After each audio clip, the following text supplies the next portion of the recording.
गृहस्थ धर्म में रहते हुए ये बातें समझ लीजिए।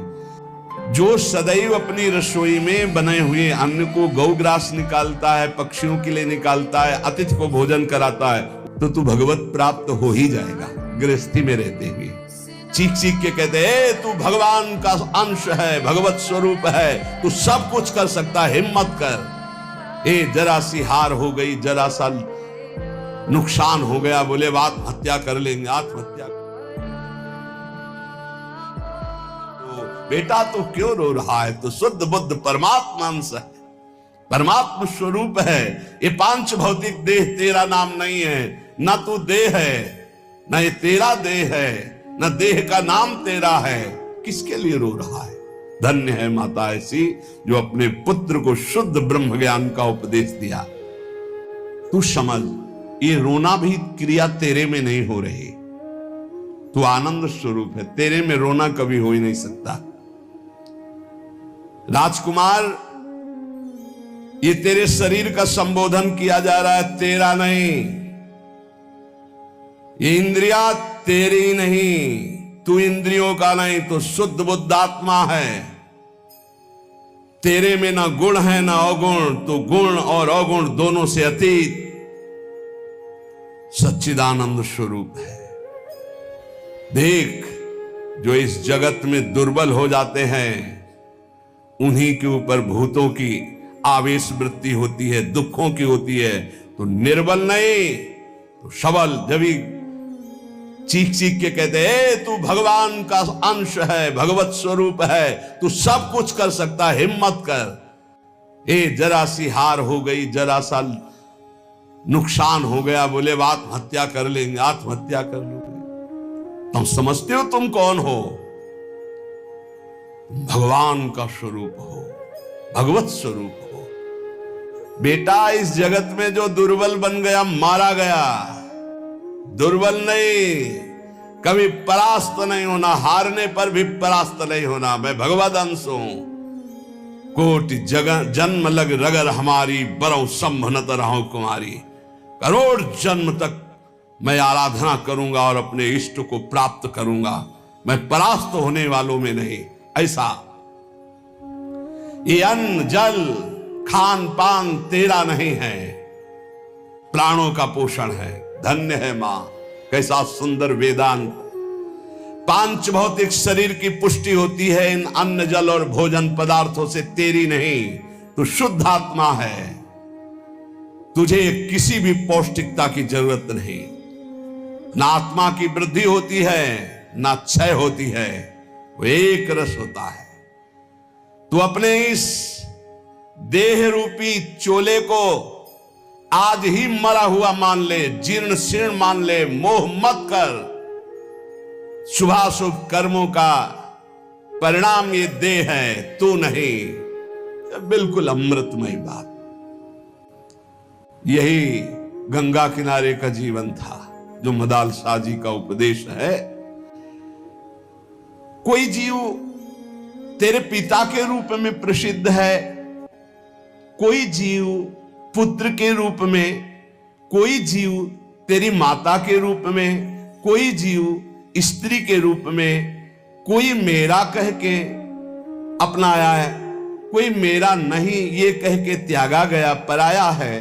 बेटा, ये सब नानात्व माया का रूप है, तो शुद्ध परमात्मा स्वरूप है। कोई किसी का माता पिता भाई बंधु नहीं, एकमात्र परमात्मा विराजमान है। ये मायाकृत नानात्व है। ये समस्त भोग, यदि तू भोक्ता बनेगा तो दुख भोगेगा, सुख नहीं। जिसे तुम सुख समझते हो, ये सुख की छाया है, समझ पड़ती नहीं, यही गिरधर की माया है। दुख भोगेगा अगर भोक्ता बनेगा। ये मूढ़ चित्त मानव उद्धार करने के लिए अपना आया है, पर वो भोगों में फंस के फिर मलिन हो जाता है, सोचता मैं सुख प्राप्ति का उपाय कर रहा हूं। बेटा, जो विद्वान है वो कभी अंतःकरण को मोह से आच्छादित नहीं होने देता, वो कभी भोग जनित सुखों को सुख नहीं मानता, इसलिए कभी दुख नहीं भोगता। बेटा, कभी दुख में नहीं भोगना तुझे। महासुख में निमग्न होना है। बेटा, इस मार्ग में चलने पर काम वेदना पीड़ित करती है। किसी का मुस्कुराना, किसी का रूप प्रदर्शन करना, ये हड्डी और मांस और चमड़े के लेप का प्रदर्शन है। मां बोल रही है मदालसा, किसी का मुस्कुराना, किसी का हाव भाव प्रकट करना, बेटा ये हड्डी के ऊपर लगे हुए मांस और चमड़े की चमक का प्रदर्शन है। तुम जिसे कहते हो बहुत सुंदर है, बहुत बढ़िया नेत्र है, बहुत सुंदर कपोल है, ये मायाकृत रचना है, कुछ नहीं है, मांस का लोथड़ा है, अंग प्रत्यंग ऊपर चमड़ी का लेप है क्या? नरक तुल्य ये शरीर, नरक तुल्य शरीर, बहुत सुंदर। बेटा, तुमने ध्यान दिया, राज परिवार में जन्मे हो, जब सवारी पर चलते हो तो सवारी और होती, तुम और होते हो। ऐसे ही बेटा, ये शरीर तुम्हारी सवारी है, ये शरीर और है, तुम और हो। सवारी में बैठा हुआ जैसे ये नहीं मान लेता कि मैं सवारी हूं, ऐसे बेटा इस शरीर में रहते हुए तो कभी मत मान कि मैं शरीर हूं। ये देह दृष्टिगोचर होता है, जो दृष्टिगोचर हो रहा है ये मायाकृत है, इसलिए मूर्खता का त्याग कर। धन्यो सिरे,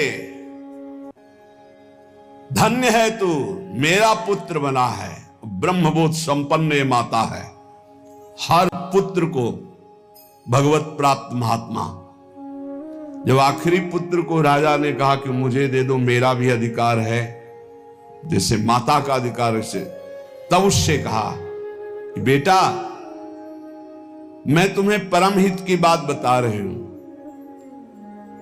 प्रतिदिन बिना ब्रह्म ऋषियों को भोजन कराए भोजन मत पाना।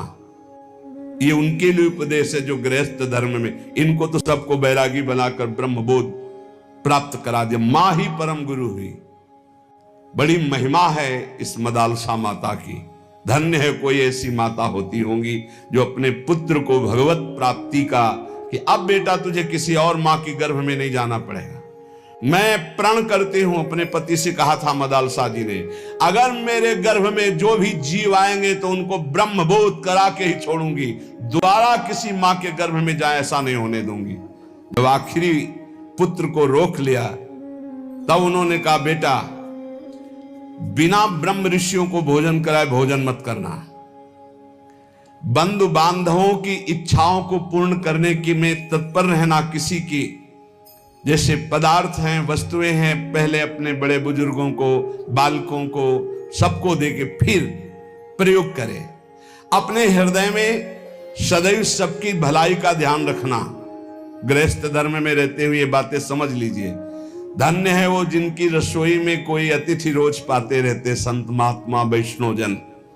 इसीलिए ब्रजवासी जन धन्य है। 2500 संत जो है रोज मां धूकरी मांगते इनके दरवाजे में। अब तो कलिकाल का समय आ गया तो गांव नगरों में अब वैसी लाभ वृत्ति नहीं रह गई, क्योंकि संत जन धाम और तीर्थों का आश्रय लेके भजन करने लगे। अब भ्रमण करें तो लोग कहते हैं बच्चा चोर है, मार डालते हैं, घेर लेते हैं, लाठियां चलाते हैं। कैसा प्रभाव कलयुग का है। अरे ऐसे घेर के सैकड़ों लोगों ने मिलकर के संतों को मारा कि पूछो मत, जैसे कोई जंगली जानवर आ गया हो। अरे भाई, यदि तुम्हें लगा कि ये चोर है या ये अमुक है तो तुम्हें बंदी बना लेना चाहिए, कमरे में बंद कर देते, दिन में आप जांच करते। तुम इतने लोग थे, ऐसे कैसे मार दे। तो आजकल भ्रमण का भी समय नहीं रह गया। नहीं तो पहले सब नगर गांवों को सौभाग्य मिलता था, दंडी सन्यासी वैष्णव जन जा जाकर के भिक्षान्न पाते, उनकी बुद्धि शुद्ध होती। अब वो भी नहीं सौभाग्य गृहस्थों को रह गया। कहीं कहीं ऐसा सौभाग्य जो सदैव अपनी रसोई में बने हुए अन्न को गौग्रास निकालता है, पक्षियों के लिए निकालता है, अतिथि को भोजन कराता है, उसकी गृहस्थी पावन हो जाती है। गृहस्थ धर्म उसका पावन हो जाता है। अपने मन में सदैव श्री हरि के नाम का चिंतन करना, उनके ध्यान में रहना, काम क्रोधादि 6 शत्रुओं को गृहस्थी में रहते हुए जीत लेना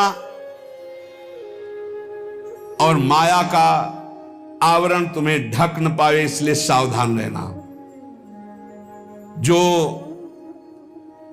धन के लिए धर्म का आश्रय लेता है, धन के लिए धर्म का आश्रय लेता है, उसका धन उसके परिवार की उन्नति कराता है।